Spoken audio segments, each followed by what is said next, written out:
Okay, picture this. It's 390 BC. You're standing on a steep, heavily fortified hill, just watching your city burn to the ground. You're starving. The enemy is literally at the gates.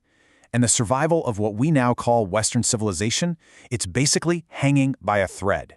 In today's Explainer, we're unpacking one of the most incredible, frankly bizarre, and consequential nights in human history. I mean, did a flock of geese really save Western civilization? It sounds like a total punchline, right? A bunch of birds rescuing an empire? But looking at the historical record, yeah, a literal flock of geese might be the only reason you and I are here today.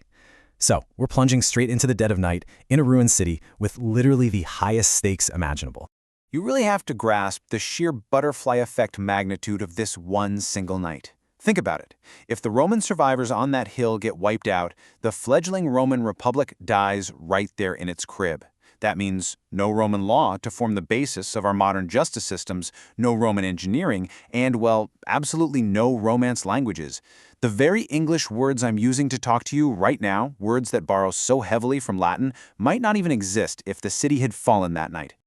Now, Rome wasn't always this untouchable, sprawling empire. Actually, they went from being a rising regional power to facing total annihilation in just the blink of an eye. Around 400 BC, these Celtic tribes known as the Gauls crossed the Alps looking for fertile land.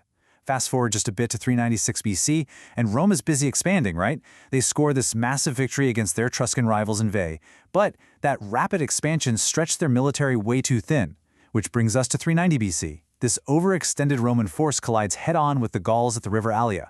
And this clash, it was a total collision of two completely different worlds. On one side, you've got the Republican Romans. They fought in these super disciplined, tightly packed formations.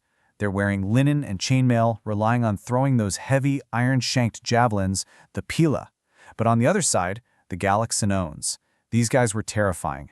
I mean, many of them fought completely unarmored, just hurling themselves into battle like berserkers. They're swinging these massive long swords, carrying decapitated trophy skulls, and blowing into these horrifying dragon-headed trumpets called carnices. Honestly, the Romans had never faced anything even remotely like this. So, the result? Absolute disaster. On July 18, 390 BC, the Battle of the Allia wasn't just a defeat, it was a complete liquidation. The Gauls had this ferocious, highly mobile fighting style that just completely shattered the rigid Roman lines. It was a total slaughter. The surviving Roman soldiers were so overwhelmed with panic that they literally dropped their weapons and just ran for their lives. They retreated blindly back to Rome and left the city gates completely wide open behind them. The aftermath was just devastating. The Gauls actually waited 3 days outside those open gates, just assuming it had to be a trap. But when they finally walked in, they sacked, looted, and burned Rome to the ground. The only survivors, basically just senators, priests, and a tiny military force, barricaded themselves on the steepest point in the city, the Capitoline Hill. And for months, they endured this horrifying siege. They ate absolutely anything they could find until intense famine set in. But here's the crazy part. Despite literally starving to death, these piously devoted Romans absolutely refused to eat the flock of geese kept at the temple of the goddess Juno Moneta. Meanwhile, down below in the ashes, the Gallic chieftain Brennus is getting pretty impatient, so he orders this tense, almost cinematic stealth attack. A Gallic scout had managed to find a secret fissure in the rock, and in the dead of night, a hand-picked team of warriors starts scaling the seemingly unclimbable Tarpeian cliff. They're passing their weapons up, hand over hand, completely barefoot to stay quiet. They actually make it to the top. They totally evade the exhausted, sleeping Roman sentries. I mean, even the Roman guard dogs slept right through the whole thing. The Gauls were seconds away from slaughtering the very last remnant of Rome. But they made one fatal mistake. They climbed up right next to the temple of Juno, and while the guard dogs were out cold, snoozing away, the sacred geese, they were wide awake. Hearing these stealthy invaders, the entire flock just erupts. A sudden massive wave of panicked honking and violently flapping wings completely shatters the silent night, basically acting as the ultimate ancient alarm system. And what happens next is truly wild, how one guy's split-second reaction essentially changed history. All that honking jolts a decorated Roman commander named Marcus Manlius straight out of his sleep.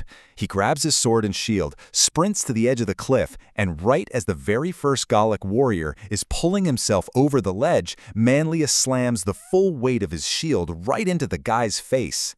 The Gaul falls backward into the abyss, taking his comrades with him in this crazy cascade of falling bodies. In a matter of seconds, the entire stealth attack is broken.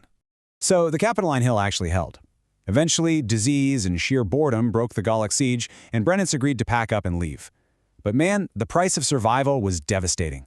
1,000. That is the crushing 1,000 pounds of gold the surviving Romans had to scrape together to pay off the Gauls, just to ransom their own ruined city.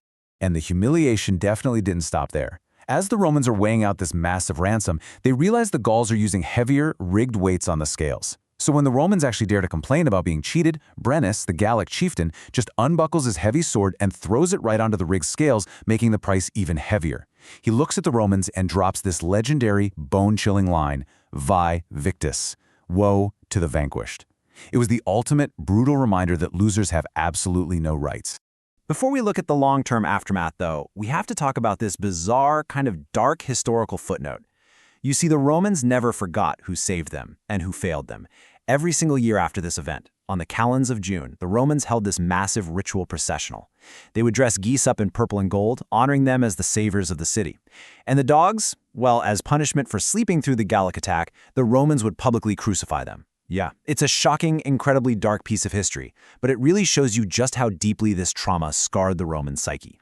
But that total devastation and psychological trauma, it actually served as the ultimate catalyst for Rome. They realized they could never, ever let this happen again. So they immediately got to work building the massive stone Servian walls around the city. They completely overhauled their military, ditching those tightly packed tactics that totally failed at the Allia and adopting much more flexible, adaptive formations. They also shifted their foreign policy from regional defense to aggressive, proactive expansion. In a weird way, getting utterly sacked by the Gauls is exactly what forced Rome to adapt and become that unstoppable Mediterranean superpower we all know from history. But wait, what actually happened to the guy who physically defended the cliff? Well, Marcus Manlius became a living legend. They even called him Capitolinus, the savior of the capital. But stepping out of the ashes, Manlius looked around and saw his fellow citizens, guys who had literally bled for Rome, being crushed by debt and enslaved by the wealthy class. So Manlius just starts paying the debts of the poor straight out of his own pocket. He basically became the conscience of Rome. But the wealthy patrician senators, they looked at these huge crowds following Manlius and completely panicked.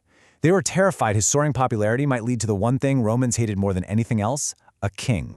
So the senators put him on trial for treason. Now at first, the crowd wouldn't convict him. Why? Because the trial was held right in the shadow of the Capitoline Hill. The jury could literally look up and see the exact cliff he had saved. So the state actually moved the trial completely out of sight of the hill, just to strip him of his glory and context. And it worked. He was convicted. And in this ultimate bitter tragedy, Marcus Manlius was taken back to the Capitoline Hill, not as its savior, but as its sacrifice. He was executed by being hurled to his death from the Tarpeian Rock, literally the exact same cliff he had once defended. It is such a chilling end to an otherwise incredible story. I mean, Rome survived the night thanks to a flock of sacred geese and a single hero's shield, and they went on to conquer the known world. But they also ruthlessly consumed the very man who kept them alive the second they felt threatened by his power. It leaves us with this really fascinating, fragile reality to ponder as we look back at history. Where exactly is the line between being a champion of the people and a threat to the state?